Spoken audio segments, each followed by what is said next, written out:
దేవునికి స్తోత్రం. హల్లెలూయా. వాక్య భాగంలోకి వెళ్దాము. మరి వెళ్ళబోయే ముందు నేను కూడా కొన్ని మాటలు చెప్పేసేసి వాక్యానికి వెళ్దాం. మరి ఈ సంవత్సరం నేను చూసినటువంటి విషయం ఏంటంటే, సంఘబిడ్డలు ఎక్కువ మంది వారంతటికి వారు పురికొల్పబడి లేకపోతే ప్రేరేపించబడి ప్రతి చర్చ యాక్టివిటీస్లో పాల్పంచుకుంటున్నారు. అది చాలా సంతోషంగా ఉంది నాకు. మరి నేను లేనప్పుడు అయినప్పటికీ వారు కూర్చుని లేకపోతే ఆ మీటింగ్లో మరి చర్చి యాక్టివిటీస్లో ఏం చేద్దాం, ఏం చేస్తే బాగుంటుంది, అట్లా అనేక విషయాలు మరి వారు చర్చించుకోవటం, తద్వారా మరి చర్చి యాక్టివిటీస్లో ముందుకి కొనసాగడం అనేది చాలా సంతోషం. మరి ప్రియమైన దేవుని బిడ్డలారా, మనం గమనించినట్లయితే భక్తుడైన దావీదు రెస్పాండ్ అయ్యాడు ఒక విషయంలో. ఏందంటే, ప్రతిరోజు వచ్చి గొలియాతు సవాల్ చేస్తున్నాడు, దమ్ముంటే రండి నా మీద కానీ ఫిలిస్తీయుడు, మీలో ఎవడన్నా వచ్చి నన్ను గెలవండి అని అంటున్నాడు. ఆయన చూస్తేనే భయం వేస్తుంది అక్కడున్న వాళ్ళందరికీ. రాజుకు కూడా భయం వేసింది. దూషిస్తున్నాడు అందరినీ, దేవుణ్ణి దూషిస్తున్నాడు, అక్కడున్న ఇజ్రాయేలీలను దూషిస్తున్నాడు. దావీదుకు తెలియదు ఈ విషయం. వాళ్ళ అన్నలకి ఏదో చూసి వెళ్దామని వచ్చాడు, జస్ట్ ఏదో నిచ్చెళ్తానికి ఎట్లా వచ్చాడు. అందరు జనాలు గుంపుగా ఉన్నారు, ఆయన అక్కడ సవాల్ చేస్తున్నాడు. ఏం జరుగుతుంది అక్కడ అన్నాడు. ఆ ఫిలిస్తీయుడు సవాల్ చేస్తున్నాడు, మరి దమ్ముంటే రండి అని ప్రతిరోజు వచ్చి ఇక అదే పని, దూషించటమే ఆయన పని అని చెప్తున్నప్పుడు దావీదు చిన్నవాడే రెస్పాండ్ అయ్యాడు ఇమ్మీడియట్గా. ఆయన నేను చంపుతాను అన్నాడు. అయితే అక్కడున్న వాళ్ళందరూ వాళ్ళ అన్నలు మరి ముఖ్యంగా ఎక్కడి నుంచి వెళ్ళిపోయి ఎందుకు వచ్చావు ఇక్కడికి అని గదిమేరు ఆయన్ని. తర్వాత రాజు దగ్గరికి వెళ్ళాడు, ఎట్లా కాదని. రాజు దగ్గరికి వెళ్తే రాజుకి కొన్ని సూచనలు చెప్పాడు. నా దేవుడు నాకు తోడుగున్నాడు, ఒకసారి నేను ఎలుగుబంటి బారి నుండి ఆ మేకపిల్లని లేక గొర్రె పిల్లని రక్షించాను, అదేవిధంగా సింహం నోటి నుంచి కూడా రక్షించానని కొన్ని సాక్ష్యాలు చెప్పి నేను వెళ్తాను అతని మీద కన్నప్పుడు, ఇక తప్పనిసరి పరిస్థితిలో సౌలు కూడా యాక్సెప్ట్ చేస్తాడు వెళ్ళమని. వెళ్ళి సున్నత లేని ఫిలిస్తీయుడా నువ్వేపాటి వాడివి అని చెప్తున్నప్పుడు ఆయన చూసి, నేనేమో కుక్కను అనుకుంటున్నావా ఏమన్నాడు అక్కడ డైలాగ్ ఏంది, నేనేమో కుక్కను అనుకుంటున్నావా, అరే బచ్చా ఎంత లేవు నువ్వు నా మీదకి వస్తున్నావు అని అంటున్నాడు. ఈయనేమంటున్నాడు, సున్నత లేని ఫిలిస్తీయుడు నువ్వేపాటి వాడవు. అంటే దేవుని యందు విశ్వాసం ఉంచిన మనము ఎలాంటి గొప్ప కార్యాలకైనా పూనుకోవాలి. ఇది నా వల్ల కాదు, నేను చేయలేనేమో అని భయపడతాం మనం. దావీదు భయపడలేదండి ఎక్కడ కూడా, రోషంతో ముందుకెళ్ళాడు. ప్రభు కోసం మనం రోషంతో ముందుకెళ్ళిపోవాలి. ఎవరన్నా చేపించింది వేరు, మనంతటికి మనం రెస్పాండ్ అయింది వేరు. యేసుప్రభు వారి 2 కుమారుల్లో ఒక ఉపమానం చెప్తాడు. పొలం వెళ్ళి పని చేసినామని పెద్దవాడికి చెప్తే వెళ్తానంటాడు, రెండోవాడికి చెప్తే నేను వెళ్ళనంటాడు. కానీ రెండోవాడే వెళ్ళి పని చేసుకొచ్చాడు. అర్థమవుతుందా? అక్కడ పని జరగాలి. ఏం జరగాలి? పని జరగాలి. పని జరిగిందా లేదా అనేది. ఎందుకంటే మనం అందరం క్రీస్తు శరీరంలో ఒక భాగం కాబట్టి ప్రియమైన దేవుని బిడ్డలారా, ఖచ్చితంగా ప్రతి వారం ఎవరికి వాళ్ళు రెస్పాండ్ కావాలి. ఎవరో చెప్పింది, ఎవరో పొగిడితే, ఎవరో చేస్తే కాదు.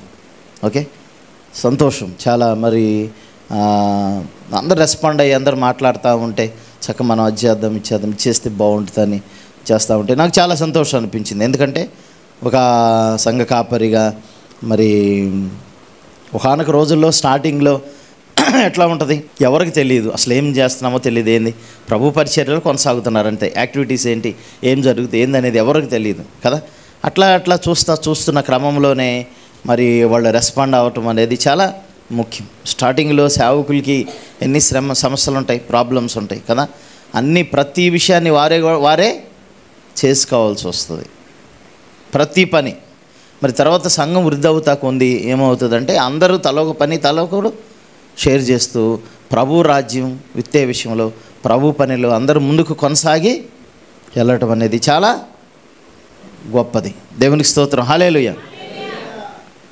మరి మీలో ఎంతమంది దావీదులుగా ఉంటారు? చెబితే చేయటం కాదు, చెప్పపోయినా దేవుని పని ఏముంది అని మనము ఆలోచించి నిర్ణయాలు చేసుకుని ముందుకి రావాలి. మనకు మనమే ప్రేరేపణ కలిగాలి. కొన్నిసార్లు దేవుడు ప్రేరేపించిన మనము వాటిని అణిచివేస్తాం. దానివల్ల దేవుడు నీకు ఇచ్చిన టాలెంట్స్ని లేకపోతే నీకు ఇచ్చినటువంటి తలాంతుల్ని పూడిపేసుకున్నవాడు అవుతాం. దేవుడిచ్చిన అంటే ఒక యజమానుడు తలాంత్ తీస్తే ఏం చేశాడు? ఆయన పూడి పెట్టుకున్నాడు. అమ్మో, నువ్వు విత్తని చోట కోయివాడును కాదు, విత్తని చోట కోయివాడును, కఠినవాడు నేను ఎరుగుతున్నాను. ఓరి చెడ్డదాసుడా, ఆ సొమ్ము ఎవరికన్నా సహకారులకు వద్ద వడ్డీ వాళ్ళకి ఇస్తాడు, వడ్డీ వచ్చేది, అనవసరంగా ఇక్కడ పాత పెట్టేసావని వీడిని తీసుకెళ్ళి జైల్లో పడేసామంట. అంటే మనకిచ్చిన టాలెంట్స్ మనం ఉపయోగించకపోతే ఏంది పరిస్థితి? మనకు ప్రతిఫలం ఉండదు. అక్కడ చెడ్డదాసుడు అంటున్నాడు దేవుడు. బలా నమ్మకమైన మంచి దాసుడు అని ఎప్పుడు వస్తుంది మనకి పేరు? మనంతటిగా మనం బాధ్యత కలిగి రెస్పాన్స్ అవ్వాలి. పని ఇది దేవుడి పని అండి, చాలా ఉన్నతమైన పని. అది ఏ పని అయినా కావాలి, చిన్న పని కావచ్చు, ఇప్పుడు పట్లేసే పని కావచ్చు, తుడిసే పని కావచ్చు చర్చిలో, లేకపోతే పాస్టర్ గారికి హెల్పింగ్ కావచ్చు పరిచర్య విషయంలో, లేకపోతే ఒక పాట కావచ్చు, లేకపోతే ఓ ప్రవచనం కావచ్చు, వాకింగ్, ఏదైనా సరే దేవుడు నిన్ను ప్రేరేపించిన కొలది మీరు మరి చేస్తే చాలా సంతోషం అనేది నేను ఎందుకు చెప్తా ఉన్నానంటే, ప్రియమైన దేవుని బిడ్డలారా, మరి చాలా సంతోషం అనిపిస్తుంది. ఎందుకంటే ఎప్పుడు చూడండి, ఎప్పుడైనా ఒక తండ్రి తన పిల్లలు ఎవరికి బాధ్యతలు వాళ్ళు రెస్పాన్సిబిలిటీ చేసుకుంటా వెళ్తా ఉన్నప్పుడు అప్పుడు తండ్రి ఏం చేస్తాడు?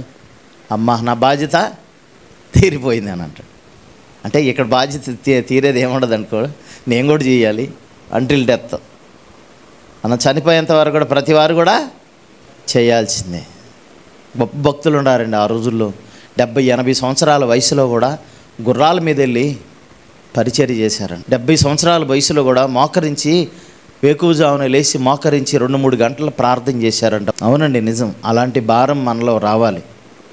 ఏదో చర్చికి వచ్చేమలే, అయిపోయిందిలే, వెళ్ళిపోయాంలే, అమ్మ ఈ వారం అయిపోయింది అని బాధ్యత కాదు. యేసుప్రభువారు ఏమన్నారు? పోయిన వారం ఏం చెప్పుకున్నాం? నా సిలువను ఎత్తుకుని దినదినము ప్రతిదినము కూడా నా సిలువను ఎత్తుకుని నన్ను వెంబడింపడం వాడు నాకు పాత్రుడు కాడు. దినదినము సిలువను ఎత్తుకోవాలి. అవమానాలు, నిందలు, కష్టాలు, శ్రమలు, బాధలు అవన్నీ మనం భరించుకుని ముందుకు వెళ్ళాలి. ఓకే, కాబట్టి ప్రియమైన దేవుని బిడ్డలారా, మనం ప్రార్థన చేసుకుందాం. ప్రార్థన చేసుకుని ముందుకు వెళ్దాం. పిలుపు ప్రార్థన చేస్తాడు. సాక్ష్యం చెప్పారు కదా బిడ్డలు, ఇంకా బలంగా ఎదగాలని, ఇంకా అనేక మందికి సాక్షులుగా ఉండాలని మరి దేవుడు ప్రతి బిడ్డను కూడా బలపరిచి ఇంకా వారంతటికి వాలంటీర్గా దావీదు ఎట్లా రెస్పాండ్ అయ్యాడు, మరి ఆయన అట్లా రెస్పాండ్ అయ్యాడు కాబట్టి దేవుడు ఏం చేశాడు? గొర్రెల దొడ్లో నుంచి పిలుచుకుని ఇజ్రాయేలీలకి రాజుగా వేసేసాడు. కొద్దిగా నమ్మకం ఉంటే విస్తారమైన మాట మీద దేవుడు అధికారము ఇస్తాడు. ప్రార్థన చేసుకుందాం, కళ్ళు మూసుకుందాం. ఆ పరిశుద్ధుడా, ప్రేమ నమ్మకం దేవా, మీకు వందనాలు చెల్లిస్తున్నాం ప్రభా, కృతజ్ఞత ఆస్తుతులు చెల్లిస్తున్నాం ప్రభా. ఇంతవరకునైనా మేము అందరం కలిసి ప్రభా మీ సన్నిధిలో మేము స్తుతించడానికి దేవా మీ నామాన్ని ఘనపరచుటకు మాకు ఇచ్చిన గొప్ప ధన్యతను బట్టి వందనాలు చెల్లిస్తున్నాం ప్రభా. అయా నీ నామమును స్మరించడంలో ఎంతో ఆనందం, ఎంతో సంతోషము ప్రభా, ఎంతో ఆనందం ఉంది ప్రభా. నీకు స్తోత్రాలు. అందరం కలిపి పాటల ద్వారా మేము స్తుతించడానికి అయా మీరు చేసిన అయా మేలులు ప్రభా జ్ఞాపకం చేసుకుని చెల్లించడానికి మాకు ఇచ్చిన గొప్ప ధన్యతను బట్టి ప్రభా మిమ్మల్ని స్తుతిస్తున్నాం తండ్రి. నీకు స్తోత్రాలు. అయా సహోదరి సాక్షిని చెప్పారు తండ్రి, మీకు వందనాలు ప్రభా. నాకు ఇచ్చిన మీరు ప్రేరేపణ బట్టి వందనాలు చెల్లిస్తున్నాం ప్రభా. Thank you lord, thank you father ప్రభా. నీకు స్తోత్రాలు. నేను వందనాలు చెల్లిస్తున్నాం ప్రభా. నాన్న పాస్టర్ గారు మంచి సాక్షిని చెప్పారు తండ్రి, మీకు స్తోత్రాలు. అయా హెచ్చరికలు చెప్పారు తండ్రి, మీకు వందనాలు. మేము అందరం కలిసి ప్రభు పనిలో ముందు కొనసాగడానికి మీరు సహాయం చేయవలసిందిగా ప్రార్థిస్తున్నాం. ఒకరినొకరు ప్రేరేపించుకుంటూ, ఒకరినొకరు బలపరుచుకుంటూ దేవా ఆది సంఘం అయితే ప్రభా ఏక మనసు ఏకాత్మ కలిగి ప్రభా మీ సన్నిధులు ఆ విధంగా గడిపారు. మేమందరం కూడా అయా మేమందరం కూడా ఏక మనస్సు కలిగి ఏకాత్మ కలిగి ప్రభా మీ కృపలో ముందు కొనసాగడానికి అయా సహాయం చేయవలసిందిగా ప్రార్థిస్తున్నాం. స్తోత్రాలు. అందరం కలిగి ఎవరైతే బలహీనంగా ఉన్నారో వాడిని బలపరచుటకు సహాయం చేయవలసిందిగా ప్రార్థిస్తున్నాం తండ్రి. నీకు స్తోత్రాలు. అయా మేమందరం కూడా దావీదు వలె ప్రభా ప్రోత్సహించబడి అయా మేము అయా ముందుకు వెళ్తూ ప్రభా అనేకులకు ప్రోత్సాహకరంగా ఉండడానికి మీరు సహాయం చేయవలసిందిగా ప్రార్థిస్తున్నాం తండ్రి. నీకు స్తోత్రాలైనా వాక్యం మీరు అవసరం అభిషేకం మీరు వాడుకొని ప్రభా వింటున్న మమ్మల్ని అందరినీ కూడా మీరు జ్ఞాపకం చేసుకోండి. ఏక మనస్సు ఏకాత్మ కలిగి ప్రభా నీ వాక్యం ఏమైందో మేము గ్రహించి ఆ వాక్యానుసారంగా మేము జీవించడానికి మీరు సహాయం చేయాల్సిందిగా ప్రార్థన చేస్తున్నాం. పరిశుద్ధాత్మదేవా, మమ్మల్ని అందరినీ కూడా పరిశుద్ధాత్మతో మమ్మల్ని నింపండి. వినుటకు, గ్రహించుటకు మాకు కావలసిన కృపను మాకు దయచేయండి. యేసుక్రీస్తు నామములో ప్రార్థన సమర్పించుకున్నాం తండ్రి. ఆమేన్. పరమగీతములు 2వ అధ్యాయము 15వ వచనం చదువుకో. చెరుపు నక్కలను పట్టుకొనుడి, సహాయం చేసి గుంట నక్కలను పట్టుకొనుడి. ఓకే, ప్రియమైన దేవుని బిడ్డలారా, ఈ పరమగీతములో దేవుడు అనే పేరు ఎక్కడ లేదు. యేసుప్రభు వారి పేరు కూడా ఎక్కడ లేదు. కానీ బైబిల్లో ఒక బుక్గా యాడ్ చేశారు. 66 పుస్తకాలు బైబిల్లో ఇది ఒక బుక్గా మనం చూస్తాం.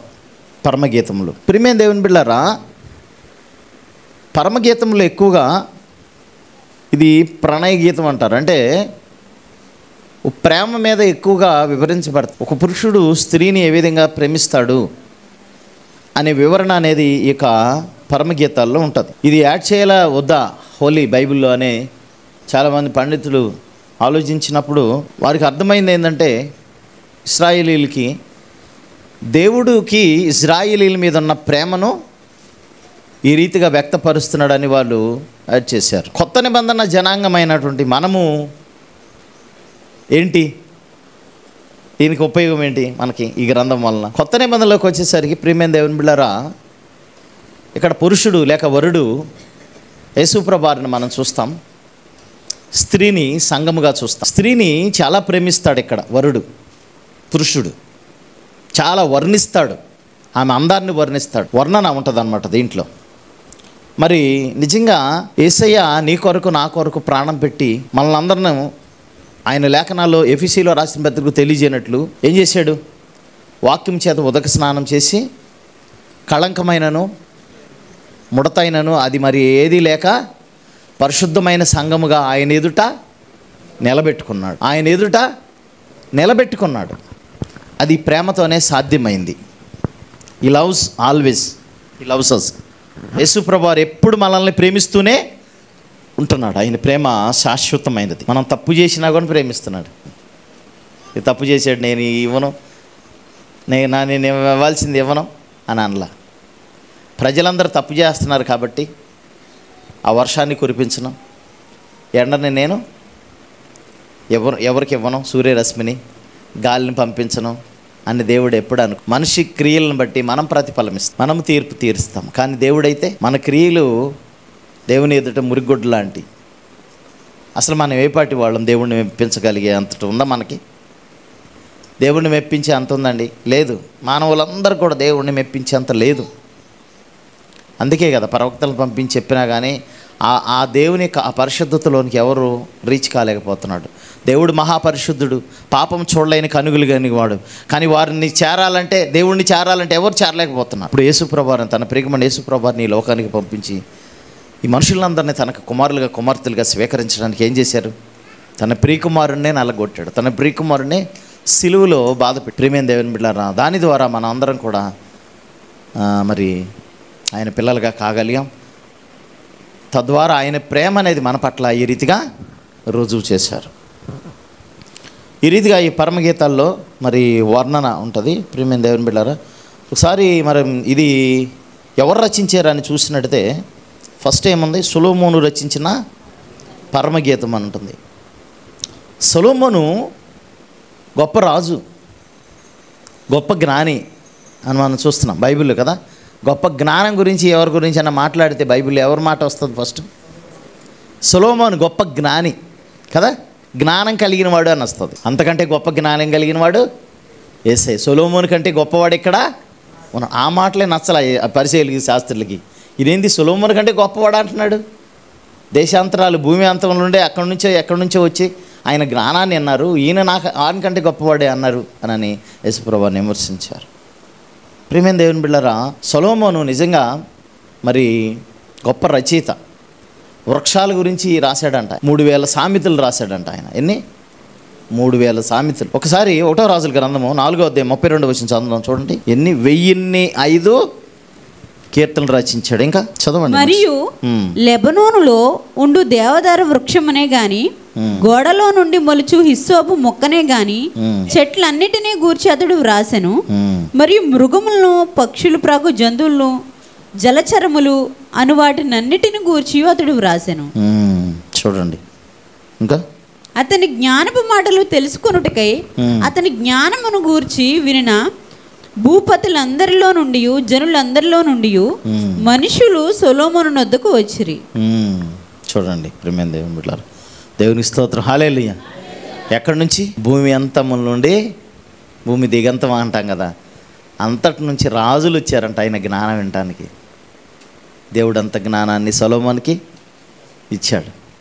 ప్రియమైన దేవుని బిడ్డలారా, ఆయన రాసినటువంటిది ఆ యొక్క మరి పరమగీతంలో. సామెతలు కూడా ఆయన రాశాడు. సామెతలు యవనస్తులకి చాలా మంచిది. మీరు సామెతలు గ్రంథం చదువుతున్నారా? ఎంతమంది చదువుతున్నారు? ఎవ్రీడే. మరి రేపు ఈ రోజు నుంచే స్టార్ట్ చేయండి. ఈ రోజు నుంచి. ఈరోజు తారీఖు ఏంటి? 10 10వ తారీఖు. జ్ఞానకుమారుల తండ్రిని సంతోషం, బుద్ధి లేని కుమారుడు తన తల్లికి దుఃఖం తెచ్చిన స్టార్ట్ అవుతుంది 10వ అధ్యాయం. అట్లా 31 అధ్యాయాలు ఉన్నాయి. ఈ నెలలో ఎన్ని రోజులు ఉన్నాయి? 31 రోజులు ఉన్నాయి. అంటే నెలలో మనము మిగిలిన అధ్యాయాలతో పాటు ఈ అధ్యాయం డైలీగా చదవండి. మరి ముఖ్యం యవనస్తులకి చాలా ముఖ్యం. ముసలివాళ్ళు అయిపోయేవాళ్ళు అనుకునే వాళ్ళే చదవద్దులే.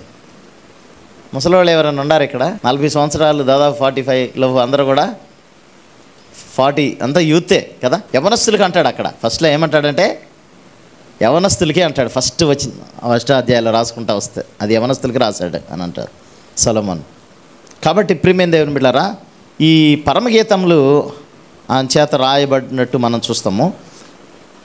అయితే ఇక్కడ ఆ వచనాలను మనం చదువుకుందాం. 2వ అధ్యాయము 15వ వచనం. మన ద్రాక్ష తోటలు పూతపట్టి ఉన్నవి, మన ద్రాక్ష తోటలు పూతపట్టి ఉన్నవి, ద్రాక్ష తోటలను చెరువు నక్కలను పట్టుకొనిడి, చెరుపు నక్కలను సహాయము చేసి గుండె నక్కలను పట్టుకొనిడి. ఓకే. ప్రియమైన దేవుని బిడ్డలారా, ఇక్కడ మనం గమనించినట్లయితే కొన్ని అక్షరార్థం మనం అనేది చూసుకోకూడదు, కొన్ని ఆత్మీయార్థాలు కూడా మనం గ్రహించాలి. యేసుప్రభువారు ఒక మాట అంటారు. ఏమంటాడంటే, పోయి ఆ నక్కకి చెప్పండి ఇక్కడ కార్యాలు జరుగుతున్నాయి అని చెప్తాడు. లోకసువార్తలు అంటాడు కదా యేసుప్రభువారు.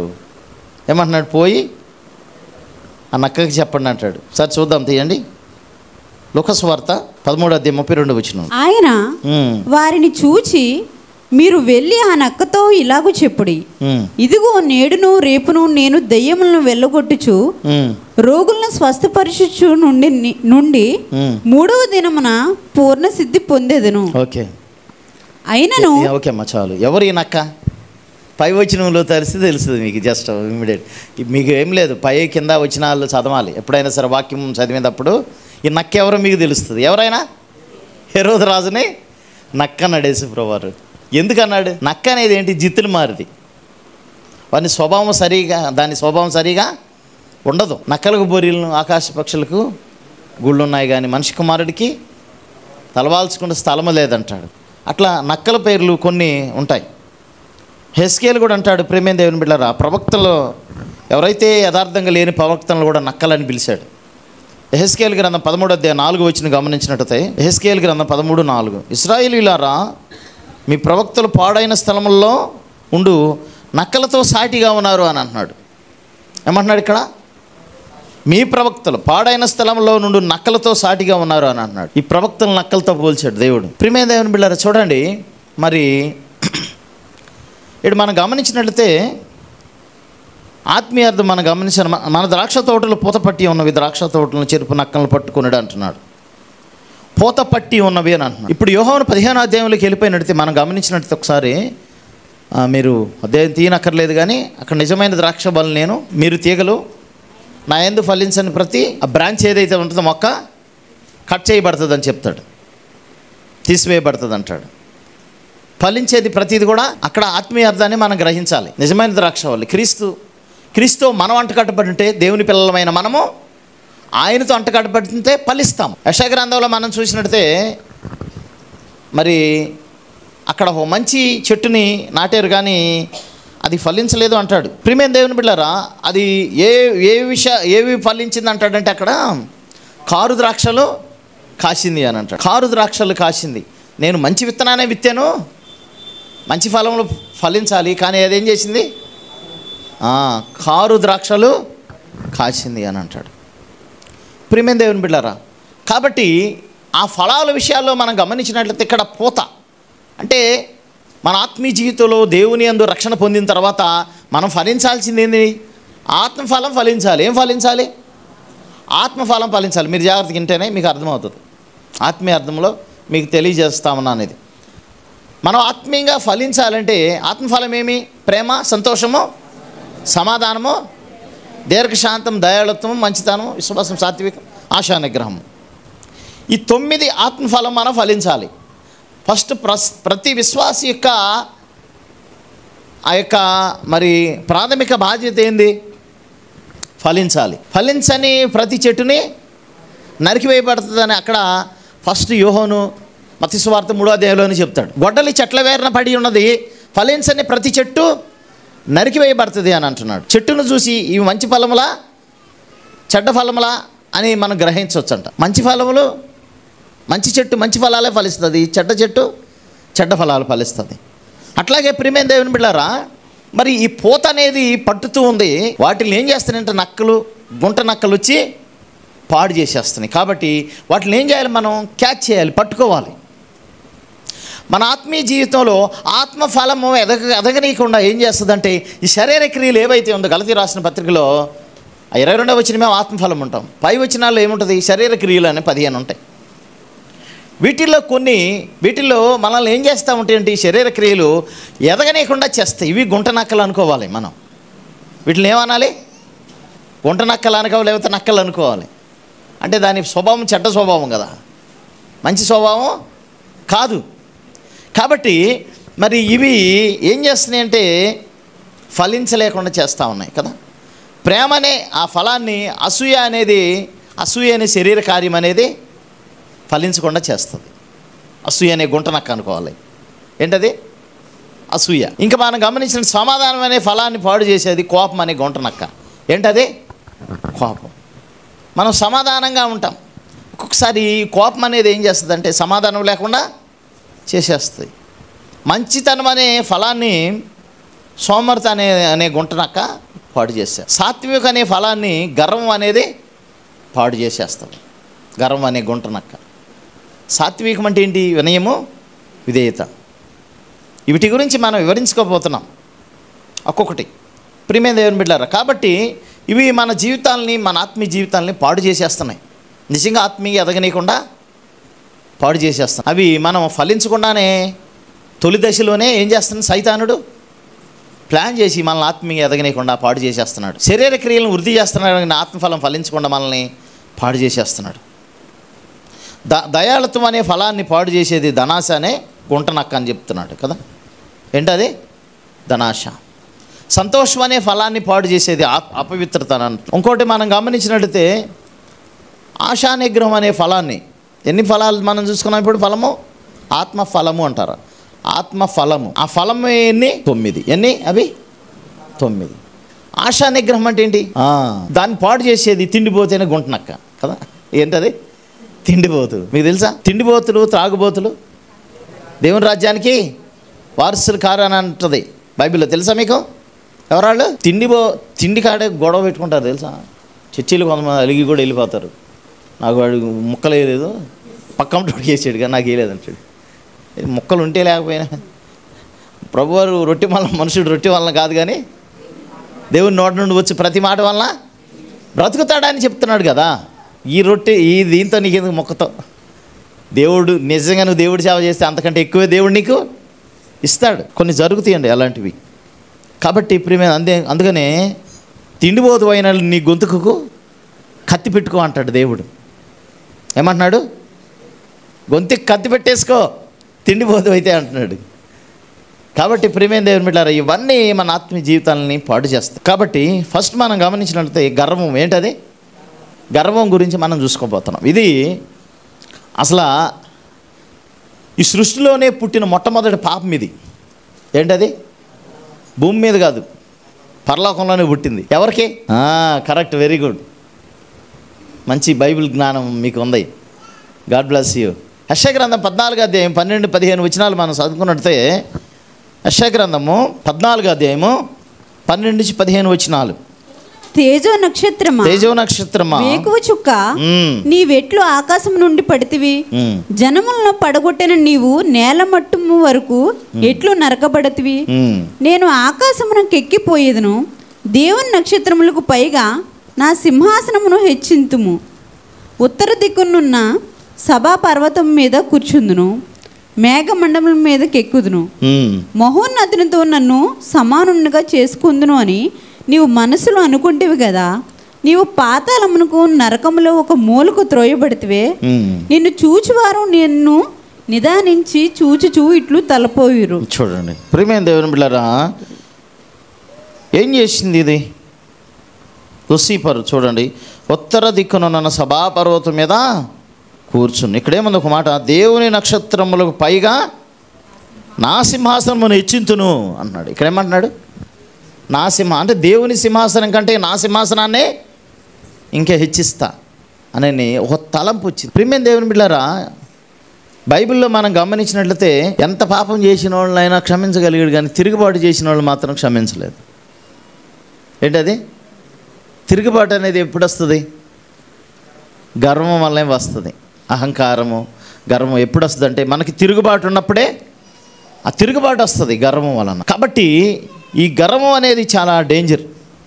ప్రియమైన దేవుని బిడ్డలారా, గర్వం అంటే ఏమంటాము? అసలు గర్వం అంటే తెలియాలి కదా. ఫస్ట్ చెప్పండి, నువ్వు చెప్పేదేంట్రా? నాకు అన్నీ తెలుసు. గర్వం, హెచ్చించుకోవటం, నీకంటే నేనే గొప్పవాడిని అని చెప్పటం. అందుకని రోమీలకు రాస్తే 12వ అధ్యాయంలో పౌలు అంటాడు, 9వ వచనం అనుకుంటా, చూడండి. మీ ప్రేమ నిష్కపటమైనదై ఉండవలెను, చెడ్డదాన్ని నసహించుకుని మంచిదాన్ని హత్తుకుని ఉండుడి. సహోదర ప్రేమ విషయంలో ఒకనియందొకడు అనురాగము గలవారై ఘనత విషయంలో ఒకరినొకడు గొప్పగా ఎంచుకునుడి. ఆసక్తి విషయంలో మాంద్యులుగా. ఘనత విషయంలో ఒకరినొకడు గొప్పగా అంటే ఏం చెప్తున్నాడు అక్కడ? ఆయన నాకంటే గొప్పవాడు అని మనం చెప్పాలి. ఆయన కంటే నేను గొప్పవాడిని అనొద్దు, ఆమె కంటే నేను గొప్పదాన్ని అని మీరు చెప్పుకోవద్దు. నాకంటే ఆమె గొప్పదండి అని మనం మన సహోదరుల్ని ఘనపరచాలి. ఘనత విషయంలో చెప్పారు. క్రైస్తవుల మనము ఎప్పుడు తగ్గి ఉండవలసిందే. దేవుని క్రైస్తవులు అంటే ఏంటి? హూ ఫాలోస్ ద క్రైస్ట్, యేసుప్రభువుని వెంబడించేవారు కదా. మరి శిష్యులు వాళ్ళు ఏం చేయాలి? తగ్గించుకోవాలని చెప్తున్నాడు. ఎవని గర్వం వాన్నే అణచునని బైబిల్ చెప్తుంది. సామెతల గ్రంథంలో ఒకసారి ప్రియమైన దేవుని బిడ్డలారా గమనిద్దాం. సామెతల గ్రంథం 13వ అధ్యాయం 10వ వచనం చదవండి. 29, 23లో ఉంటుంది. ఎవని గర్వం వాని తగ్గించును, వినయ మనస్కుడు ఘనత నొందును అంటున్నాడు. ఏమంటుంది ఇక్కడ? ఎవని గర్వం వానినే తగ్గించును, వినయ మనస్కుడు ఘనత నొందును. గర్వం అనేది ఏం చేస్తుందంటే తగ్గించేస్తుంది. యేసుప్రభువు చెప్పిన సూత్రం అదే. ఏం చెప్పాడు యేసుప్రభువు? ఎవడికి వాడు హెచ్చించుకుంటాడు వాడు తగ్గించబడతాడు, ఎవడికి వాడు తగ్గించుకుంటాడు వాడు హెచ్చింపబడతాడు అని అన్నాడు. ఎప్పుడైతే మనము, అందుకనే స్త్రీల గురించి మాట్లాడుతూ మన స్త్రీలకు మొన్న ఉమెన్స్ డే రోజు 8th కదా, ఆ రోజు చెప్పాము మనం స్త్రీల గురించి చెప్పుకుంటూ వస్తూ. స్త్రీలు ఎలాంటి స్వభావం కలిగిన, మృదువైన అట్టియు, సాధువనట్టు మృదువైనట్టు అను గుణమను అక్షయ అలంకారం కలిగి ఉండాలి అంటున్నాడు దేవుడు. అంటే అక్కడ కూడా ఏం చెప్తున్నాడు? స్త్రీలకి తగ్గించుకునే ఉండాలని చెప్తున్నాడు. నువ్వు హెచ్చించుకోవటానికి అవకాశమే లేదు అని అంటున్నాడు. అందుకని నువ్వు మీ స్వపురుషులకి లోబడి ఉండాలి అంటున్నాడు. ఈ తగ్గింపు అనేది చాలా ముఖ్యం. కొంతమంది ఏం చేస్తారంటే పురుషుల కంటే స్త్రీలు హెచ్చించుకుంటారు. ఆయనదేం లేదండి, అంత నేనే చేశాను, ఇదంతా నేనే నడిపిస్తున్నాను, ఇదంతా నా వల్ల నడుస్తుంది అని. మీరు ఎవరిని ముందు పెట్టాలి? మీ భర్తనే హెచ్చించాలి, హైలైట్ చేయాలి. అంటే నువ్వు గర్వపడుతున్నావు అంటే అర్థం ఏంది? నాశనానికి హేతువు అని అర్థం. ఏంటదే? గర్వానికి అదే నాశనానికి ముందు ఏమి నడుస్తుందంట? సామెతల గ్రంథం 16, 18లో ఉంటుంది. నాశనం ముందు గర్వం నడుచును, పడిపోవుటకు ముందు అహంకారమైన మనసు నడుచును. నాశనం అయిపోతున్నానికి ముందు ఏమి నడుస్తుందంట? గర్వం నడుచుకుంటూ వెళ్తుందంట. తర్వాత పతనమే. ఏమవుతుంది? పతనమే. అక్కడ సైతాన్, అక్కడ పాతాళలోక వరకు కూడా నెట్టివేయబడ్డాడు. ఎవరు? లూసిఫర్, మంచి ప్రధాన గాయకుడు అంట. అక్కడ స్టార్ట్ అయింది ఈ గర్వం అనేది. ప్రేమైన దేవుని బిడ్డలారా, గర్వం అనేది మనకు రానికూడదు. వినయం, తగ్గింపు, వినయ మనస్కు అనేది ఉండాలని దేవుడు తెలియజేస్తాం. మనం గమనించినట్లయితే ఈ గర్వంలో మరి ఫస్ట్ మనం ఏం చూసుకుంటామంటే కొన్ని విషయాలను మనం చూద్దాం. కొంతమందికి మంచి బలం ఉందని గర్విస్తారు. అంటే పురుషుల్లో నేను చూస్తామనుకో, స్త్రీల్లో చూడడం లేదు. పురుషులు ఏమంటారు? నేను చాలా బలవంతుడిని, పక్కంటోడి కంటే నేను చాలా బలవంతుడిని. లేకపోతే మనం కొంతమంది బంధు బలగాన్ని చూసుకుంటారే, నా వెనకాల చాలామంది ఉన్నారు. బలం లేక బలగం అంటారు. దాన్ని బట్టి అతిశయం. అవును కదా? ఎవరు బట్టి మనం అతిశయపడాలి? దేవుని బట్టి అతిశయపడాలి. ఎవరన్నా మనం ఈ భూమి మీద నేను గొప్ప దేవుణ్ణి నేను కలిగి ఉన్నాను అని అతిశయపడాలంట. కొందరు గుర్రములను బట్టి, రథములను బట్టి అతిశయపడతారంట. కానీ మనమైతే మన దేవుని బట్టి మనము అతిశయపడాలని లేఖనం తెలియజేస్తూ ఉంది. ప్రియమైన దేవుని బిడ్డలారా, కాబట్టి అంటే మనకున్న ఆస్తిని బట్టి, మనకున్న అంతస్తుని బట్టి, పలుకుబడిని బట్టి మనం గర్వపడకూడదు, అతిశయపడకూడదు. అతిశయం అంటే హెచ్చించుకోవటం, గర్వపడతాం. కాబట్టి సామెతల గ్రంథం 29వ అధ్యాయం 23వ వచనంలో మనం గమనించినట్టు అదే, ఎవను గర్వం వాడిని తగ్గించిన వినయ మనస్కుడు ఘనత నొందును అని అంటాడు. అంటే గర్వం అనేది ఉండొద్దు అనేది అక్కడ తెలియజేస్తూ ఉన్నాడు. ప్రియమైన దేవుని బిడ్డలారా, తర్వాత మనం ఇంకోటి గమనించినట్టయితే సౌందర్య గర్వం. ఏంటది? సౌందర్య గర్వం అంటే ఏంది? సౌందర్యం అంటే సినిమా యాక్టర్ కాదు. సౌందర్యము అంటే అర్థం ఏంటంటే అందము అని అర్థం. ఏంటది? సౌందర్యము అంటే ఏంటి అర్థం? ఏంటి అర్థం? అందము. సౌందర్యం గురించి ఎవరు గర్వపడతారు? పురుషుల, స్త్రీలే గర్వపడతారు కదా.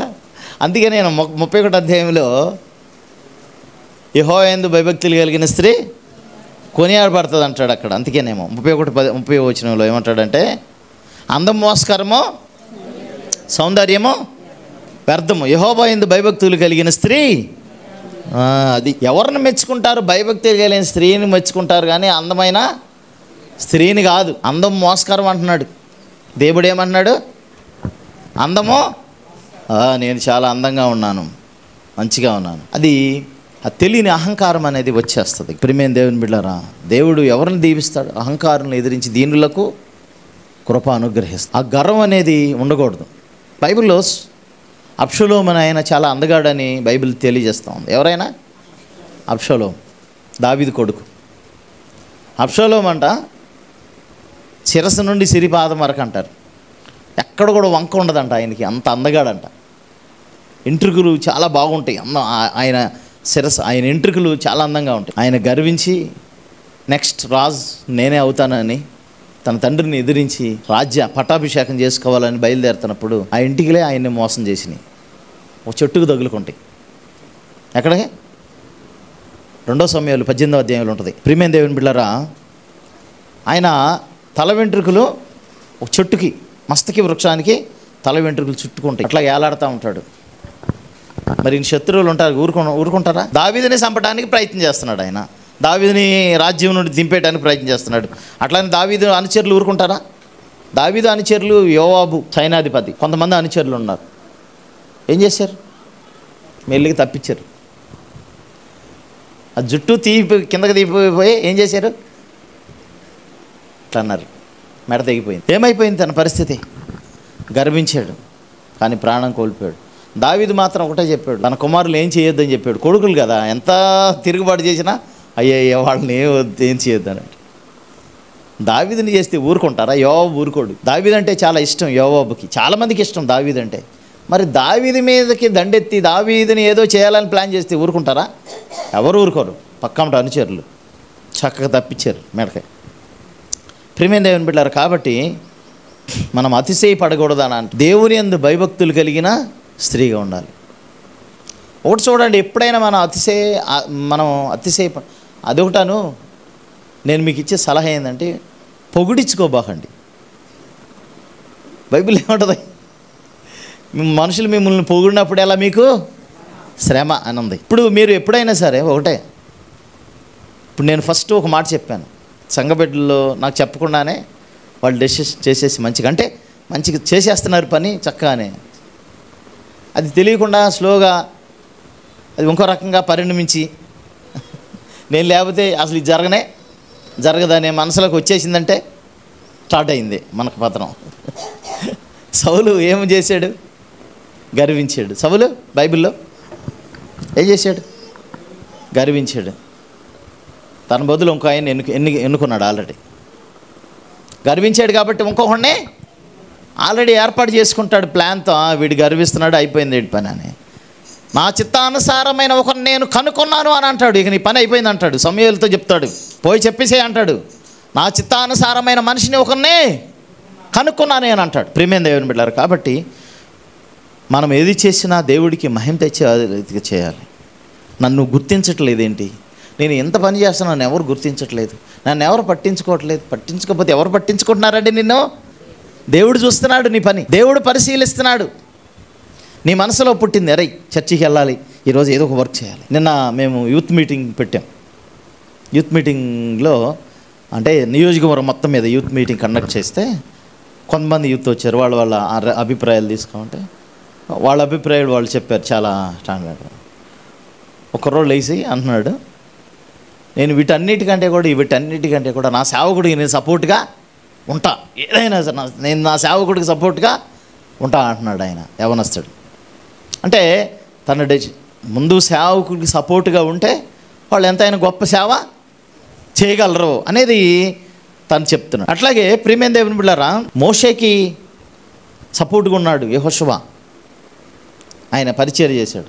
తర్వాత నెక్స్ట్ ఏమైపోయింది? ఆయన నెక్స్ట్ లీడర్గా ఏర్పాటు చేశాడు. దేవుడు చెప్పాడు మోషేతో, మోషే నీ తర్వాత నాయకుడికి యెహోషువ అని పెట్టన్నాడు. వాళ్ళ కొడుకులను పెట్టలేదు.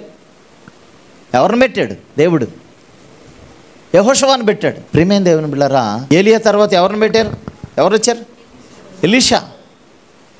తగ్గించుకున్నాడు, దేవుని కోసం త్యాగం చేసేసాడు, ఎమ్మడబడ్డాడు. షాపాతు కుమారున్న ఎలీషా అనే ఒక ప్రవక్త ఉన్నాడు. ఆయన ఆ ఏలియా చేతుల మీద నీళ్లు పోయేవాడుగా ఉన్నాడు ఒకానొక రోజుల్లో అని చెప్పుకుంటూ వస్తూ ఆయన ఒక గొప్ప ప్రవక్త అయ్యాడు. ఇప్పుడు ఆయన దగ్గరికి వెళ్ళండి, ఏదైనా సాల్వ్ అయిపోతుంది, సమస్య పరిష్కారం అవుతుంది అన్నాడు. వీళ్ళందరూ తగ్గించుకున్నారండి. మోషే దగ్గర యెహోషువ తగ్గించుకున్నాడు, ఏలియా దగ్గర ఎలీషా తగ్గించుకున్నాడు. తగ్గింపు అనేది చాలా ఇంపార్టెంట్ ప్రియమైన దేవుని బిడ్డలారా. అందుకనే ఒక్కొక్కసారి మనం ఏంటంటే, మనం దేవునిలో బలంగా ఎదుగుతా ఉన్నప్పుడు మనకు తెలియకుండానే భక్తి గర్వం వచ్చేస్తుంది. ఏ గర్వం అది? ఇంకొకటి భక్తి గర్వం. ఏంటది? భక్తి గర్వం. నాలాగా ఎవడు ప్రార్థన చేయలేడు. అసలు నేను ప్రార్థన చేయటం మొదలు పెడితే అసలు ఎట్లా ప్రార్థన చేస్తాను, నేను పాడటం మొదలు పెడితే ఎట్లా, కోకిళ్ళు కూడా వినాలి ఎట్లా, కోకిల కంటే ఎక్కువ స్వరం నాది ఉంటుంది. దేవుడు ఏం చూస్తాడు? స్వరాన్ని చూస్తాడా, హృదయాన్ని చూస్తాడా? సింగర్స్ ఎక్కువ గర్వం ఉంటుంది, చాలా గర్విస్తారు. సింగర్స్ డ్రమ్స్ కొట్టేవాళ్ళు, ఈ ప్లేయింగ్ వీళ్ళు నేను లేకపోతే అనుకుంటారంట. అంటే మనమని కాదు, జనరల్ ఎవరైనా సరే.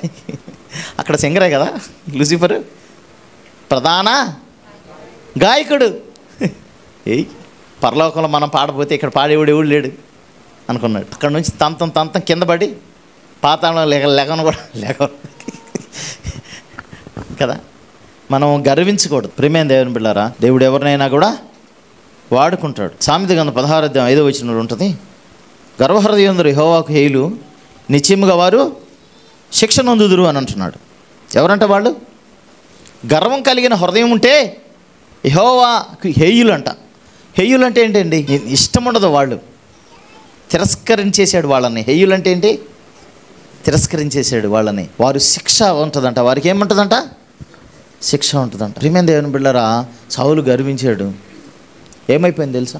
చివరికి ఆయన యుద్ధం చేస్తున్నప్పుడు శత్రు రాజ్యాలకి అప్పగించే పరిస్థితి వచ్చేసింది. వాడు వచ్చి నన్ను చంపడం ఎందుకు, నేనే చచ్చిపోతే పోనీ ఆత్మహత్య చేసుకుని చచ్చిపోయాడు. తన కత్తితోనే తాను పొడుచుకుని చనిపోయాడు సౌలు. దావీదు అంటాడు సౌలు దగ్గరకు వచ్చి, అయ్యా నేను సచ్చిన కుక్క లాంటి వాడిని అంటాడు, నేను మిన్నెల్లిని అని అంటున్నాడు. దావీదు ఏమంటున్నాడు సౌలు దగ్గరికి వచ్చి, సచ్చిన కుక్క లాంటి వాడిని, చచ్చిపోయిన కుక్కని మళ్ళీ ఎందుకు చంపడానికి ప్రయత్నం చేస్తావనే కదా. మిన్నల్లిని, నల్లి అంటే తెలుసు కదా మీకు. ఇప్పుడు నల్లులు కనిపి కానీ అంత బెడ్లు వస్తున్నాయి కదా, ఆ రోజుల్లో మంచాలు ఉండేవి, అదే వాటిల్లో నల్లులు ఉండేవి. నల్లు చూసారో లేదు మీరు, కొంతమంది తెలియదు ఇప్పుడు ఈ జనరేషన్. కాళ్ళ కింద పెట్టి నలిపేస్తారు నల్లిని సింపుల్గా. మిన్నల్లిని అని అంటాడు దావీదు. అంటే ఎంత తగ్గించుకుంటున్నాడో చూడండి. 200 మందిని అట్లా వేసేసి వచ్చేసాడు దావీదు. అంత యుద్ధవీరుడు దావీదు అంటే మామూలు విషయం. ఆయన ఏం చేస్తున్నాడు, చచ్చిన కుక్క లాంటి వాడు అంటున్నాడు. సో మనకి ఎన్ని టాలెంట్స్ ఉన్నాయి, ఎంత బలం ఉండొచ్చు, ఎంత జ్ఞానం ఉండొచ్చు, తెలివి ఉండొచ్చు, టాలెంట్ ఉండొచ్చు. అసలు మన జ్ఞానం, మన బలం, మన తెలివి దేవుడికి ఏమైనా అవసరమా? అవసరం అండి. నీ అందం అవసరమా, నీ బలం అవసరమా, నీ డబ్బు అవసరమా ఆయనకి? లేకపోతే నీ టాలెంట్స్ అవసరమా? అవసరం లేదు. కాబట్టి మనము వాడబడాలంటే మనమే తగ్గించుకుని ఆయన దగ్గరికి వెళ్ళి, ప్రభువా నేను పాపినయ్యా, భక్తిగారం ఉంది. ఏం చేస్తున్నారు, ఇద్దరు ప్రార్థన చేయడానికి వెళ్ళాడు. ఒకడు ఏం చేస్తున్నాడు, హెచ్చించుకుని ప్రార్థన చేస్తున్నాడు. అసలు ప్రార్థనలో రెగ్యులర్, మనం ఎప్పుడు ఫాస్టింగ్స్ ఉంటాం, ఎప్పుడు ఇచ్చే విషయంలో తగ్గేది లేదు. వాళ్ళ అంటుండి మాత్రం కాదు ప్రభువా. ఆ శంకరు ఉన్నాడు కదా, ఆడు వేస్ట్ ఫీల్. వాళ్ళ అంటుండి మాత్రం నేను కాదు అని చించుకుని ప్రార్థన చేస్తున్నాడు. భక్తి గర్వం అంటే అది. యేసుప్రభు ఎక్స్ప్లెయిన్ చేశాడు అప్పుడే. ఇంకోడు, అయ్యా ఆకాశమునకు కన్నులు ఎత్తడానికి నాకు అర్హత లేదు నాయన, ప్రభువా నన్ను క్షమించిన ఆయన, నేను పాపినని ఒప్పుకుంటున్నాడు. అప్పుడు యేసుప్రభు అంటాడు, వీరిద్దరిలో శుంకరి ప్రార్థన దేవుడు అంగీకరించాడు, ఈయన నీతిమంతుడిగా తీర్చిదిద్దబడి వెళ్ళాడని చెప్తున్నాడు. గర్వంగా ప్రార్థన చేసినోడు నీతిమంతుడిగా తీర్చిదిద్దబడి లేడు. ఈ గర్వం అనే ఈ గుంటనక్క మనల్ని పాడు చేస్తుంది, మన ఆత్మీయ జీవితం. మనం ఆ దీనత్వం లేకుండా, లేకపోతే ఆ ప్రేమ లేకుండా ఇవి హెచ్చించుకుంటాం మనం, ప్రేమ దేవుని బిడ్డలారా. కాబట్టి అందుకని మరి కీర్తన 101:5 అంటాడు, అహంకార దృష్టి గలవారిని, గర్వించిన హృదయం గలవారిని నేను సహించను అంటున్నాడు దేవుడు. ఎవరిని సహించడంట? అహంకార దృష్టి కలిగిన వారిని, గర్వించిన హృదయం కలవారిని నేను సహించను అంటున్నాడు దేవుడు, ప్రేమ దేవుని బిడ్డలారా. కాబట్టి మరి మనము తగ్గించుకోవాలి కానీ ఎప్పుడు హెచ్చించుకోవద్దు అనేది ఇక్కడ దేవుడు తెలియజేస్తాం. అహంకారులు ఎదిరించి దీనులకు కృపానుగ్రహిస్తానని పేతురు రాసిన పత్రికలో చూస్తాం. 1 పేతురు 5:5 కదా. ఎవరిని ఎదిరించి? అహంకారులు ఎదిరించి దీనులకు కృపానుగ్రహిస్తాడంట. ఎవడు దీనుడై వణుకుచున్ననో వానినే నేను దృష్టించుచున్నాను అంటున్నాడు దేవుడు. మరి మీరు ఏటిలన్నా గర్వపడుతున్నారా? దేవుని స్తోత్రం, హల్లెలూయా. గట్టిగా చెప్పండి. గర్వపడుతున్నారని, గర్వం లేదని చెప్పారు ఇప్పుడు. కొద్దిగా నిద్రపోతున్నారని, కొద్దిగా ఎక్కడైనా కొద్దిగా అవకాశం ఉంటుంది కదా. కాబట్టి ప్రియమైన దేవుని బిడ్డలారా, మనం దేని విషయంలో గర్వపడకూడదు. దేవుడు దయగలిగిన వాడు, ప్రేమ కలిగిన వాడు. ఎవరు విరిగి నలిగిన మనసు కలిగి ఉంటారో వారినే, అదే ఇష్టమైన అది ఆయనకి. విరిగి నలిగిన మనసు అంటే ఏంటి? తగ్గించుకోవటం. విరిగి నలిగిన మనసు అంటే ఏంటి? తగ్గించుకోవాలి. I'm unfit. ఎవరైనా మనం ఏదైనా ఒక మాట అన్నామనుకోండి, అప్పుడు వారు ఓకే నాలో ఈ లోపం ఉందేమో, మేబీ ఆయన ఎందుకని ఉన్నాడు, ఓకే సరి చేసుకుందాం. నన్ను వాడు ఇట్లా అంటాడా, చూస్తా. అది రాకూడదు. మనం ఏం చేయాలంటే మనము తగ్గించుకుని ఉండాలి అనేది దేవుడు తెలియజేస్తున్నాడు. ప్రియమైన దేవుని బిడ్డలారా, ఇక్కడ అందుకనే మన గర్వం, మన యొక్క అంతా ఎవరి మీద ఉండాలి? దేవుడి మీద. ఇర్మియా గ్రంథం 9వ అధ్యాయంలో చెప్తున్నాడు. 23వ అధ్యాయం 24వ వచనంలో అంటాడు. ప్రియమైన దేవుని బిడ్డలారా చూడండి, ఇర్మియా 9వ అధ్యాయం 23, 24 వచనాలు. జ్ఞాని తన జ్ఞానం బట్టి, శూరుడు తన శౌర్యం బట్టి అతిశయపడకూడదు. అతిశయించువాడు దేన్ని బట్టి అతిశయింపలనగా, భూమి మీద కృప చూపుచు నీతి న్యాయములు జరిగించున్న యెహోవాను నేనే అని గ్రహించి నన్ను పరిశీలనగా తెలుసుకుంటున్న బట్టి అతిశయింపవలను. అట్టి వాటిలో నేను ఆనందించువాడిని యెహోవా సెలవిచ్చుచున్నాడు. అది జ్ఞాని తన జ్ఞానాన్ని బట్టి అతిశయద్దు అంటున్నాడు. శూరుడంటే బలవంతుడు, తన బలాన్ని బట్టి అతిశయించొద్దాను. అతిశయించేవాడు ఎవరిని బట్టి అతిశయించాలి? భూమి మీద కృప చూపిస్తున్నాడు ఒక దేవుడు, సర్వోన్నతుడైన సార్వభౌమాధికారి సౌరశక్తి కలిగిన దేవుడు. ఆయన యందు మనం అతిశయపడాలి, ఆయన యందే మనము అతిశయపడాలని తెలియజేస్తున్నాడు. కాబట్టి ప్రియమైన దేవుని బిడ్డలారా, అందుకనేనేమో భక్తుడైన పౌలు అంటాడు, నేను క్రీస్తుతో కూడా సిలువేయబడి ఉన్నాను అంటాడు. ఇక జీవించేవాడు నేను కాదు, క్రీస్తే నా యందు జీవిస్తున్నాడు అని అంటున్నాడు. అది గర్వం లేని మాట. ప్రియమైన దేవుని బిడ్డలారా, యేసుప్రభువారు ఒక ఆయన చాలా పొగుడుతాడు.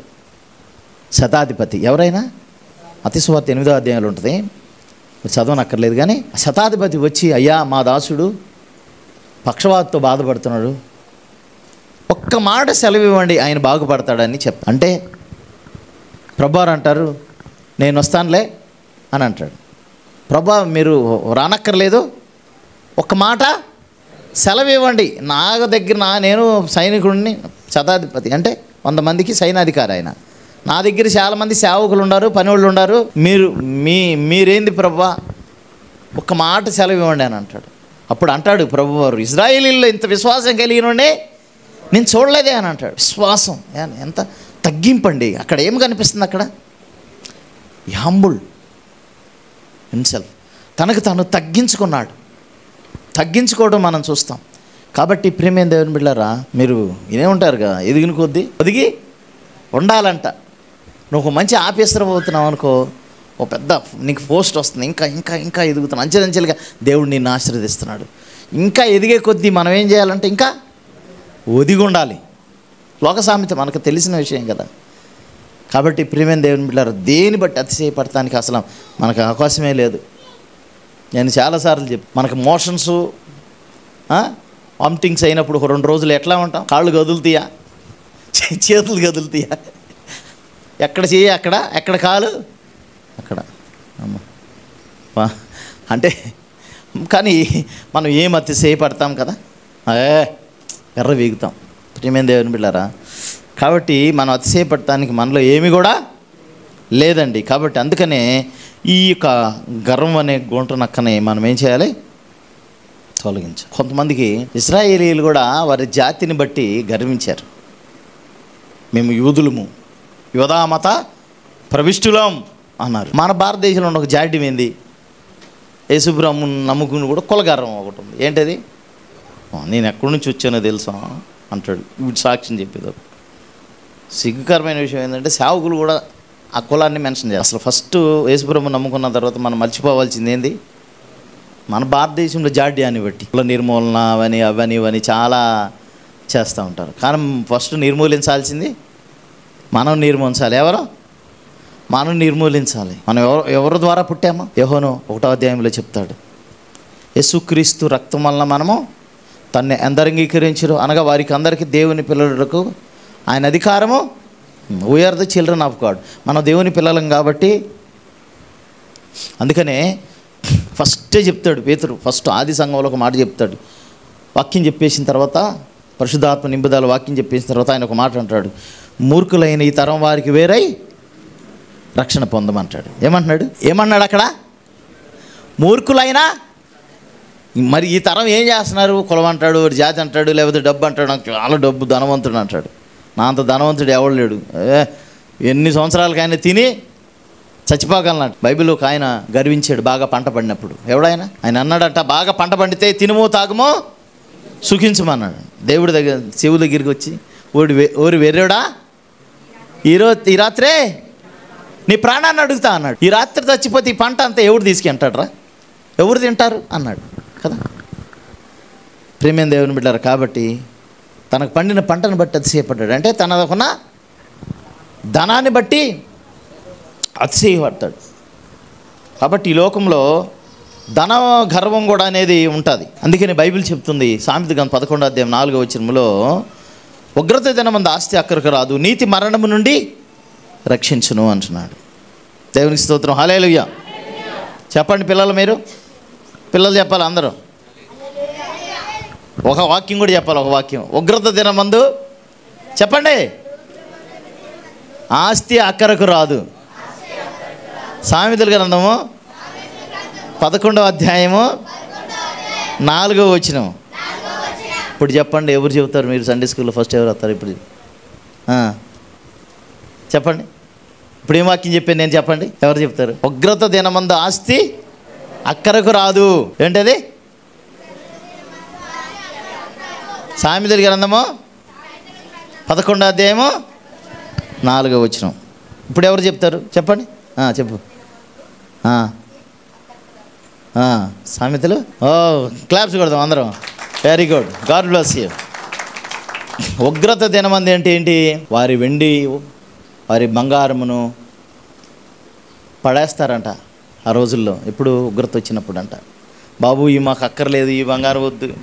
అప్పుడు స్టార్ట్ అవుతుంది. మీరు మెడలో తగిలించుకునేవన్నీ ఇప్పుడు పెంటలో పడేయాల్సి వచ్చిన రోజులు వస్తాయి. ఇవి మాకు వద్దు బాబు, మమ్మల్ని కాపాడాలి, మమ్మల్ని కాపాడండి కదా. సామంతులేమి, గొప్పవారేమి, కొద్దివారేమి, గనులేమి, సహస్రాధిపతులేమి కొండల దగ్గరికి వెళ్ళి ఏం చేస్తారంట? అయ్యో మమ్మల్ని రక్షించండి అంటారంట. గుట్టల దగ్గరికి వెళ్ళి మమ్మల్ని రక్షించండి అంట. ఎవరు రక్షిస్తారు? దేవుడు ఉగ్రత దినం ఉంచినచ్చు ఎవడు కూడా రక్షించలేడు. కాబట్టి ప్రియమైన దేవుని బిడ్డలారా, డబ్బు గర్వం కూడా మనకి ఉండకూడదని అన్న. చాలా గర్వాల గురించి మనం చూసుకున్నాం ఈరోజు. కాబట్టి ముఖ్యంగా ఈ ప్రౌడ్ అనేది మిరియామ్ అంది మోషే, నువ్వేనా పెద్ద ప్రవక్తవే? మాకు దేవుడు ఎన్నుకున్నాడు మమ్మల్ని కూడా, మాకు కూడా టాలెంట్స్ ఉన్నాయి అని అంది ఆమె. ఏమైంది? కుష్టు వ్యాధి వచ్చింది. నా ప్రవక్తను ఎదిరిస్తావా? నా సేవకుడిని అంత ఎదిరించే దమ్ముందా నీకు? కుష్టు వ్యాధి వచ్చింది. మళ్ళీ మోషే వెళ్ళే ప్రార్థన చేశాడు ఆమె కోసం. మోషేనే మళ్ళీ ప్రార్థన చేస్తే ఆమె కుష్టు వ్యాధి తగ్గిపోయి. కోరేష్ అంటాడు, నేను ప్రధాన్ని, నేను కూడా ప్రధాన్నే, ఐఎమ్ ద ప్రీస్ట్, దేవుడు నన్ను ఎన్నుకున్నాడు, నేను లేవి వంశానికి సంబంధించినోడ్నే, నువ్వే కాదు, దేవుడు నిన్నే పిలవలేదు, నేను కూడా ప్రధాన్నే అని అంటాడు మోషే. ఒక టీంని ఏర్పాటు చేసుకుని 200 టీములు, దాతాన్ అబీరాం గుంపు. మోషే బయటకు వచ్చేసి పక్కమ్మడి రా అన్నాడు. లేదు ప్రభా వాళ్ళని ఏం చేయొద్దు అని అంటాడు. లేదు పక్కమ్మడికి వచ్చేసి అని అంటాడు. నెర విడిచి ఎక్కడికి వెళ్ళిపోయారు? భూమిలోకి వెళ్ళి మళ్ళీ కనిపించలేక వాళ్ళు. కాబట్టి ప్రియమైన దేవుని బిడ్డలారా, మనము ఆ గర్వం అనేది తొలగించుకోవడానికి ప్రయత్నం అనేది చేయాలి. మన టైం అయిపోతుంది. నెక్స్ట్ ఒకే ఒక్క గుంట నక్క గురించి చెప్పుకున్నాం, ఒక గర్వం గురించి చెప్పుకున్నాం. నెక్స్ట్ వీక్ కంటిన్యూ చేద్దాం. ఓకే. కాబట్టి ప్రియమైన దేవుని బిడ్డలారా, మరి ప్రార్థన చేసి మనం ఎప్పటికప్పుడు తగ్గించుకుని సుంకరి లాంటి ప్రార్థన, సుంకర లాంటి తగ్గింపు మనకు ఉండాలి. అధికారాన్ని బట్టి గర్వించాడా యోసేపు? అన్నదమ్ముళ్ళు ఏం చేశాడు? ప్రేమతో రిసీవ్ చేసుకున్నాడు. ఈరోజు నేను గొప్పవాడిని అయ్యానులే, మీ పని చెప్తాను రా, నన్ను కొట్టేసి గుంతలో పడేస్తారా అనలా. ఏమన్నాడు? అనలారా మీరు నాకు కీడు చేశారు, కానీ ఇది మేలుకే జరిగింది. మన అందరం రాబో కరువు బారి నుండి తప్పించడానికి దేవుడు ఎట్లా చేసాడేమో, నన్ను ముందుకు పంపించాడో ఈ దేశానికి, కాబట్టి మిమ్మల్ని ఏం చేయను, నిరభ్యంతరంగా ఈ దేశంలో మీరు బ్రతకొచ్చని యోసేపు వాళ్ళకి అభయం ఇచ్చాడు. అది భక్తి. నేను ఎవరైనా బాధ పెడితే, నేను ఎవరైనా ఇబ్బంది పెట్టి చేస్తే తర్వాత నువ్వేం చేయాలి? వారికి మేలే చేయాలి. ఒక ఆయన పెద్ద షాప్ కలిగి ఉన్నాడంట. నేను ముగించేస్తాను. ఓ భక్తుడు, మంచి ప్రవక్త, వాక్యం చెప్తా ఉన్నప్పుడు ఆయన వాక్యం చెప్పేసిన తర్వాత ఇట్లా ఉమ్మూసి వెళ్ళిపోయాడంట. ఆయన ఉమ్మూసి వెళ్ళిపోతే ఇంకా ఆయన ప్రతి సమయంలో ఆయన దగ్గరికి వెళ్ళి కలుస్తా మాట్లాడుతూ వస్తున్నాడంట. ఈయనేంటి ఇట్లా అని అనుకుని పట్టించుకోలేదంట ఆయన. తర్వాత ఒకనొక రోజులు ఒక పెద్ద మీటింగ్ కండక్ట్ చేశారంట. కండక్ట్ చేస్తే వారికి ఏమేమి కావాలో అవన్నీ కూడా ఆ షాపుకి పంపించాడంట ఆయన దగ్గర. ఈయన తిడుతున్నాడు కదా బాగా. పంపిస్తే అప్పుడు పలానా అవన్నీ సరుకులన్నీ కట్టేసిన తర్వాత పలానా ఆయన దగ్గర తీసుకెళ్ళండి అని చెప్పాడంట. తీసుకెళ్ళండి చెప్తే అప్పుడు తీసుకెళ్ళిస్తే చాలా డబ్బు విక్రయించారంట, చాలా డబ్బుతో కొనుక్కున్నారంట. ఆయన అనుకున్నాడంట అప్పుడు, అరే సేవకుడు ఆయన ఇంత గొప్ప ప్రసంగికుడు, ఇంత తగ్గించుకుని నా మీద నేనేదో ఆయన కుళ్ళు పడుతున్నాడు అనుకున్నాను, నా మీద ద్వేషం పెట్టుకున్నాడో, నేను తిట్టాను కదా అనుకున్నాను, కానీ ఇంత ప్రేమ కలిగి ఉంటారా అని ఆయన అప్పటి నుంచి తన హృదయం మార్చుకుని తను ప్రభుకి అంకితమయ్యాడంట, ఆ షాపు ఓనరు. అట్లాగే ప్రేమైన దేవుని బిడ్డారా, మనల్ని హింసించే వారిని, మనల్ని బాధ పెట్టేవారిని కూడా మనం ప్రేమించాలి. మనం వారి పట్ల ప్రత్యేకమైన దయ కలిగి ఉండాలి. నేను ఎందుకు వెళ్ళాలి, నేను ఎందుకు తగ్గించుకోవాలి అనేది వద్దు. ఎవరైనా మీ మధ్య మీరు గొడవలు ఏమన్నా వచ్చినాయి అనుకోండి, ఎవరు తగ్గించుకుని వెళ్ళాలి? మనమే తగ్గించుకుని వెళ్ళాలి. మీ ఇరువురికి వారితో గొడవ పడ్డారనుకో, మీ బంధువులతో గొడవ పడ్డారనుకో, ఎవరో తగ్గించుకుని వెళ్ళాలి? మనమే తగ్గించుకుని వెళ్ళాలి. వెళ్ళి తగ్గించుకుని వెళ్ళి మనమే ప్రార్థన చేయాలి. వాళ్ళకి మనమే వారితో మాట్లాడాలి. చక్కగా వారిని ఒక మంచి దారికి తీసుకురావడానికి ప్రయత్నం చేయాలి. మనమే విషయం చెప్పాలి. కాబట్టి ఆ రీతిగా మనలో ఉన్నటువంటి ఆ ఆత్మ ఫలాలని, లేకపోతే ఆత్మ పూత ఏదైతే మరి ఆత్మీయ ఎదుగుత ఫలాలను పాడు చేయటం, శరీర క్రియలు ఉన్నాయో వాటిని అన్నింటినీ నాశనించి పాడు చేసే గుంటనక్కలు ఏవైతే ఉన్నాయో శరీర క్రియలు, వాటి అన్నింటిని కూడా ఆత్మతో, అందుకనే పౌలు అంటాడు ఒక మాట, ఆత్మ చేత శరీర క్రియలను చంపివేయాలంటాడు. ఆత్మానుసారంగా జీవిస్తే అప్పుడు శరీర క్రియలు మీరు నెరవేర్చరు అంటున్నాడు. ఆత్మానుసారంగా జీవించండి, అప్పుడు శరీర క్రియలు మీరు నెరవేర్చరు అంటున్నాడు. కాబట్టి ప్రేమైన దేవుని బిడ్డలారా, ఈ రీతిగా మనము తగ్గించుకుని ఉందాం, ప్రార్థన చేద్దాం, దేన మనసు కలిగి ఉన్నాం. అప్పుడు దేవుడు మన వైపు, మన ఆలోచనల వైపు, ఆయన మనసు మన వైపు తిరుగుతుంది కదా. ఆయన చిత్తానుసారంగా మనం బ్రతికినప్పుడు దేవుడు మనల్ని ఆశ్రయించి బలపరుస్తాడు. దేవుడి పరిశుద్ధ వాక్యం దీవించిన గాక. ప్రార్థన చేసుకుందాం. మమ్మల్ని మిక్కిలుగా ప్రేమించిన ప్రియ పరలోకపు తండ్రి, వందనాలయ్యా, స్తోత్రం. నీ సన్నిధి మాకు తోడుగుంచండి. వాక్యం ద్వారా అనేక విషయాలు మాతో మాట్లాడినారు. అవునయ్యా, అయ్యా ప్రభు, ఆ ద్రాక్ష తోట పూత పట్టి ఉన్నప్పుడు నక్కలు, గుంట నక్కలు ఉన్నాయి, అవి పాడు చేస్తాను, వాటిని పట్టుకోమన్నారు. అవును, ఆత్మఫలాలు ఫలించకుండా మా జీవితంలో అనేక శరీర క్రియలు మమ్మల్ని ఎంతో ఇబ్బంది పెడుతూ ఉంటాయి ప్రభా. వాటిని మేము అణిచివేయాలి ప్రభు, వాటిని వాక్యానుసారంగా వాటిని చంపివేయాలి ప్రభు. సహాయం చేయండి. కృపకు అప్పగించుకున్నాం. మళ్ళీ ఇంకా ఆత్మీయంగా బలపడటానికి మీ సన్నిధి తోడు గురించి మాకు తోడుగా ఉండి నడిపించమని యేసు పరిశుద్ధ నామమున అడిగి వేడుకుని ప్రార్థన చేస్తున్నాం తండ్రి. ఆమెన్.